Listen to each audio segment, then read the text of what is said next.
Assalamu alaikum wa rahmatullahi wa barakatuh. I pray that you're all well and had a good Fajr prayer.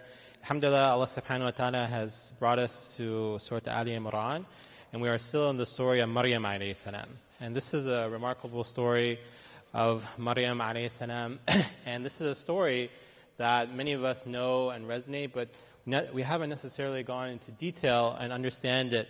Alhamdulillah, this is a story that is inspiring us today as Muslims. Many of us name our daughters Maryam, and also many of us see her as a model of spirituality, as someone that we can look up to and that we can all learn from, both men and women. And we see that in these particular verses, Allah subhanahu wa ta'ala, there is an encounter with Maryam alayhi salam and Angel Jibreel. So the verse starts in verse 46, where Allah subhanahu wa ta'ala says, after it was mentioned to her that the malaika, the angel Jibreel, comes and he gives her a command and tells her that she'll have Isa alayhi salam. So he continues, Jibreel alayhi salam, and says, وَيُكَلِّمُ النَّاسِ فِي الْمَهْدِ وَالْكَحْلَةِ وَمِنَ الصَّالِحِينَ. SubhanAllah. So this is part of the miracle of Isa alayhi salam, and this is something unique within our Islamic tradition, that he will speak to people fil mahd, in the cradle, that when he's a child. And this is essential because when you look at the Bible, there's not this miracle. We don't have a talking Jesus or Isa. But when we look at Surah Maryam and we look here, we see that there is this discussion of Isa alayhi salam speaking. And this is remarkable in the sense that Isa alayhi salam, he speaks after his mother is silent. So if we go back to Surah Maryam, we see that she's told after she gives birth to Isa alayhi salam, don't speak. Rather do Sawm. And we're going in the month of Ramadan. And it's important for us to understand what Sawm means in the Quran. So we have many verses in the Quran that talk about Sawm. Ya ayyuhalladhina amanu kutiba alaykumus siyam. We have decreed upon you siyam, to do fasting. So many of us, we think of this as only what? Food and drink. That we're not eating food and drink. But in the literal sense, it means imsak, that you're abstaining. And that Maryam alayhi salam, in Surah Maryam, she's told to do a Sawm. But Sawm al-lisan. Do not speak. And do not speak, do not say anything ill or harm, or don't say anything at all. And this allows her that when she goes to her people with the sign, with Isa alayhi salam, what does she do? She says, فَأَشَارَتْ إِلَيْهِ. They ask her, how could you have done this? How could you have done this adultery? How could you come from this wonderful family and now you're unchaste? So she doesn't speak. Rather, she points to her child, Isa alayhi salam, and they say, how can this child speak when he's in the cradle, fil mahd? And then he begins to speak. Inni Abdullah, I'm the servant of Allah subhanahu wa ta'ala. So her silence leads to the speech of Isa alayhi salam. And this is an important lesson for us as we enter into Ramadan, to practice the silence of the salihin, the Sawm al-lisan.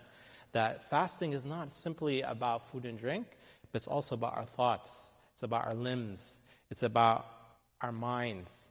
It's about tafakkur, about tadabbur. It's about reflection. It's about itikaf, coming to the masjid and praying. It's about khalwa, being in isolation, thinking about your life, thinking about your spiritual state, thinking about the year that just passed. So Allah subhanahu wa ta'ala says one of His miracles that He will come, He will speak. But when He is a child, and when He becomes an adult, that He will preach and He will call people to Islam, وَمِنَ الصَّالِحِينَ, and He will be among the righteous. And this is very beautiful because many times when we think of a kid, we think, what? I want my kid to be a doctor. I want him to be an engineer. I want her to be a professor, a teacher. But here was Allah subhanahu wa ta'ala. What's the most important thing? What's the most important blessing? To have righteous children. مِنَ الصَّالِحِينَ. This is the most important thing. That you bring them to the masjid, that they pray with you, that they are doing the Sawm, that you incorporate them in the fast, that they're doing the iftar with you, that they wake up for suhoor. These are the things that we should value so much. And of course, we want them to succeed academically, but we want them also to display this righteousness. Now, this next verse is remarkable because now she's been told, you're going to have a child. And this child is going to be named Isa. And he's going to have miracles. So, what do you think, right? What's going to happen? And she says, قَالِتْ رَبِّي أَنَّا يَكُونُ لِي وَلَدْ وَلَمْ يَمْسَسْنِي بَشَرٌ. SubhanAllah. Then she asks the question. And this is something remarkable in the Quran. that the Salihin, the righteous, they don't just listen and say, whatever you say, I'll do it. Sometimes they ask a question because they don't understand. And we see this with Ibrahim alayhi salam. For instance, he gets a dream. إِنِّي أَرَى فِي الْمَنَامِ أَنِّي أَذْبَحُكَ. He's talking to his son Ismail, and he says to him, I have this dream, it keeps coming. And in this dream, I'm slaughtering you. فَانْظُرْ مَاذَا تَرَى. What do you think about this? He's asking his son. And then also we see in Surah Al-Baqarah that he asks Allah subhanahu wa ta'ala, كَيْفَ تُحْيِي الْمَوْتَى. How do you bring something that's dead back to life? I don't understand this. And Allah subhanahu wa ta'ala responds. So this is an important aspect of the Anbiya and the Salihin, and something that we can adopt. But sometimes we, when in our da'wah and our teaching, we just say, this is how it is, this is what Islam is. And when people question, we get upset. We say, well, how is this? Why are you asking questions? You should just do it. But this is part of the nature of teaching, of tarbiyah, that when you want to raise someone, they're going to ask questions, and then you respond to those questions. And then their yaqeen and their iman only increases. And then we'll look at, after she asks us, how am I supposed to have this child? وَلَمْ يَمْسَسْنِي بَشَرٌ. And this is very beautiful in the balagha of the Quran. You have what's called kinaya. So she's literally saying, no man has touched me, massa. And literally she's saying, I'm not married, I never had any relationship. But on the most basic level, this is a euphemism, meaning that no man has ever touched me, and how am I supposed to have a child? Now, Jibreel alayhi salam, he responds to her. قَالَ كَذَلِكَ اللَّهُ يَخْلُقُ مَا يَشَاءُ. Allahu Akbar. Now, Jibreel alayhi salam, he could have gotten upset. He said, are you talking back to me? I'm a messenger from Allah subhanahu wa ta'ala. I told you something, and now you're questioning how is this going to happen. But he doesn't do that. He says, he explains to her what's going to happen. And he says that Allah subhanahu wa ta'ala has the power to do anything. يَخْلُقُ مَا يَشَاءُ. And here the ulama, they look at this, and they compare this with Zakaria alayhi salam. So if you look just earlier in the surah, there is this comparison, as Sheikh Majid and others have mentioned, between Zakaria and Maryam. So both of them are told that they're going to have this bashara of a child. Both of them are told to be silent. Both of them have this child, which is miraculous. And in the example of Zakaria alayhi salam, he says, I'm old, and balagani al-kibr. I've become very old, and my wife is barren. Then Jibreel alayhi salam, he says, قَالَ كَذَلِكَ اللَّهُ يَفْعَلُ مَا يَشَاءُ. That Allah subhanahu wa ta'ala has the ability to do whatever. But here they focus and said, when it came to Yahya alayhi salam, Allah subhanahu wa ta'ala said, Allahu yaf'alu ma yasha. But here we see Allahu yakhluqu ma yasha. So in the first one, Allah subhanahu wa ta'ala has the ability to do whatever He wants. But here it says, Allah subhanahu wa ta'ala creates whatever He wants. And the ulama and the mufassirin, they say, because to emphasize that Isa alayhi salam is makhluq, that he is a created, that he's not a creator, he's not a khaliq, that has this divinity. So even though they have similar meanings, there is a slight difference that references the balagha, the rhetoric of the Quran, and its theological message.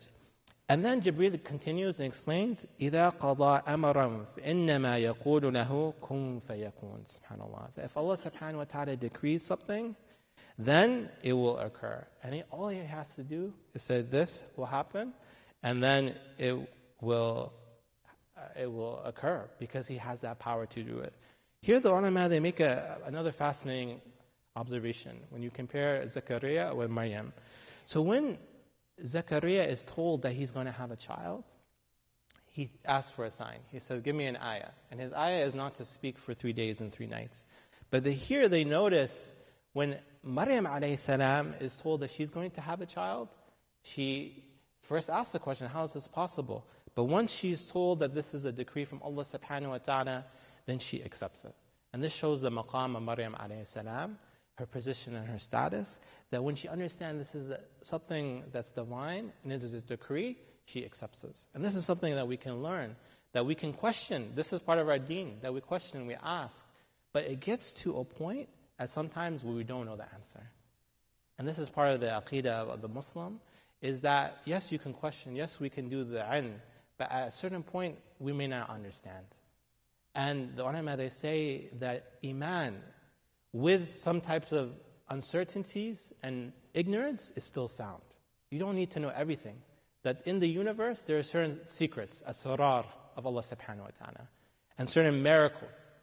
And these miracles, Allah subhanahu wa ta'ala understands, and we may understand a portion of it, but we are not necessarily required to understand everything. And this is what Maryam alayhi salam understood. That she asked the question, but once she understands this from Allah subhanahu wa ta'ala, she doesn't know how this miracle will occur in her, but she accepts this.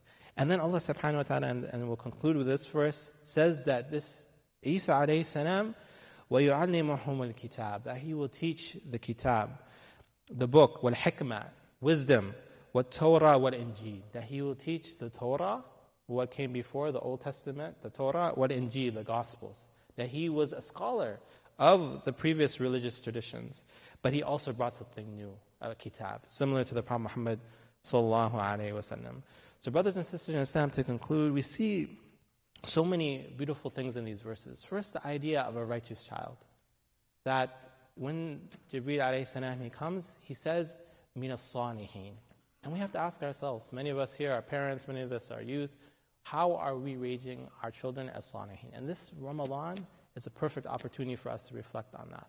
How are we instilling the prayer? The zakat. Have the children give the zakat. Have them wake people up for the Sawm, for Ramadan. Have them gather and call the adhan. Have them prepare the Eid and decorate the house. How are we creating ownership within our children that they value the salihin? And not just the material, the dunya aspects. Of course, we want them to have a good job. Of course, we want them to go to a good university. But if they go and have this wonderful job and spend the money on the haram, then what's the point? That part of the beauty of the children, the awlad of the Quran, is that they're righteous. So how are we instilling that righteousness as a community? Second, we see that this emphasis on questioning. This is something consistent with the Anbiya and the Salihin in the Quran. That when something occurs, they don't understand, they ask. They say, I don't understand what's going to happen. But once they get an answer, they accept. And they understand that in comparison to Allah subhanahu wa ta'ala, that Allah subhanahu wa ta'ala is al-alim, that He is the most knowledgeable.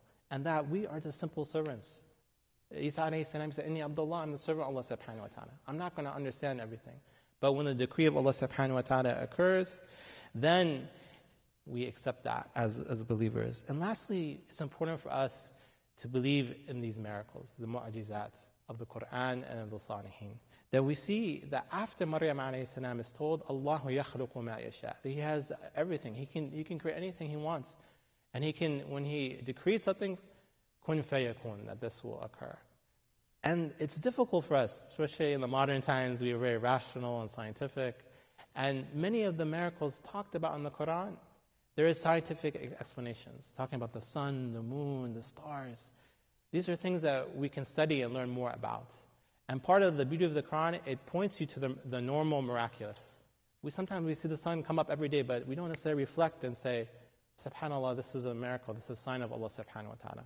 وَالشَّمْسِ وَالضُّحَاهَا وَالضُّحَا وَالنَّجْمِ إِذَا هَوَىٰ. We see the moon, we see the stars, but we don't necessarily do tafakkur and connect it with Allah subhanahu wa ta'ala. But there are also times where something amazing can occur. And as the ulama of Aqidah, they say that the miracle is kharq al-adat, is something we live our lives and there's a certain routine to that. But a miracle is something that occurs that disrupts that routine. And here we see that. The Maryam alayhi salam, she's told that she's going to have a child. She doesn't know how. She asks. But when it's told Allah subhanahu wa ta'ala will make it, that this is going to be a miracle, she accepts it. And we believe as part of our aqidah, part of our creed and doctrine, that mu'jizat continue to occur. They won't, the karama, that there is this miracles that even the ordinary believer can experience. And even here, if we ask ourselves, each one of us can remember a time where something you didn't think was going to happen occurred. And a prayer that you made happened instantly or happened years later. That this is part of our iman and faith in Allah subhanahu wa ta'ala, that He can do whatever He wills. We ask Allah subhanahu wa ta'ala for forgiveness. والعصر إن الإنسان لفي خسر إلا الذين آمنوا وعملوا الصالحات وتواصوا بالحق وتواصوا بالصبر. السلام عليكم ورحمة الله وبركاته.